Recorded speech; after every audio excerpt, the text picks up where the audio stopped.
Many people like to go diving when they are on vacation. This family is getting ready to dive off the coast of Florida. But this is no ordinary dive. It may be difficult to comprehend, but there are some people who will pay a lot of money for the opportunity to dive with sharks. Shark tourism is big business in some places, and that's raising questions about how close people should get to them. I actually had a chance to lay down on the bottom, and the sharks were right in front of me, and I could see their mouths and their eyes, and they actually brushed up against me, and it was just really cool.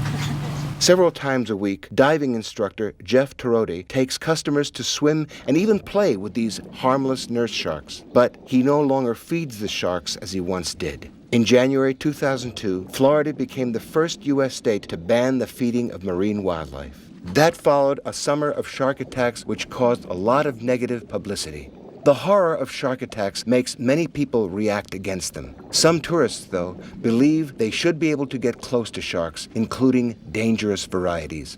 Divers in the waters of the Florida Keys, for example, often interact with bull, reef, and lemon sharks, all of which have occasionally attacked people. But despite such attacks, it would be inaccurate to say that sharks kill a lot of people. In fact, dogs bite more people than sharks do. And you have a greater chance of getting killed by lightning, bees, or snakes than by a shark. In one recent year, there were just 60 shark attacks against humans and just 3 deaths worldwide. Still, some people think that it's foolish to feed sharks and bring them close to busy beaches.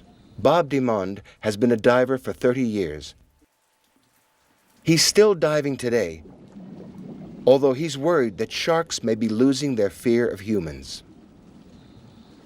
Feeding sharks, the reason or the purpose that people feed sharks is to attract them to human beings. That's why they do it.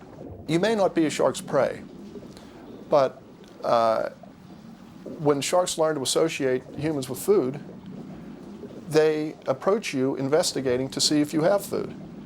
For DeMond, that's reason enough for banning the feeding of sharks. Bob has created the Marine Safety Group. Their goal is to ban all shark feeding. If you feed a wild animal, you are greatly increasing the chance that that animal will attack humans. That is why it is banned in every national park in the United States and Canada. Shark feeding has never been directly associated with an attack on a human. When a shark does strike, it is usually hit and run. It bites and then quickly releases the person and disappears. Researchers hypothesize that these sharks may have confused a human with a seal or another animal that they would normally kill. For divers such as this 14-year-old girl, the opportunity to go diving with sharks is a chance to understand them better. Meeting them up close, she says, has made them a little less terrifying. I thought they'd be more scary, but they're not. They're a lot more calmer than I thought they would be. I thought it was pretty cool. It was really cool. Once in a lifetime experience.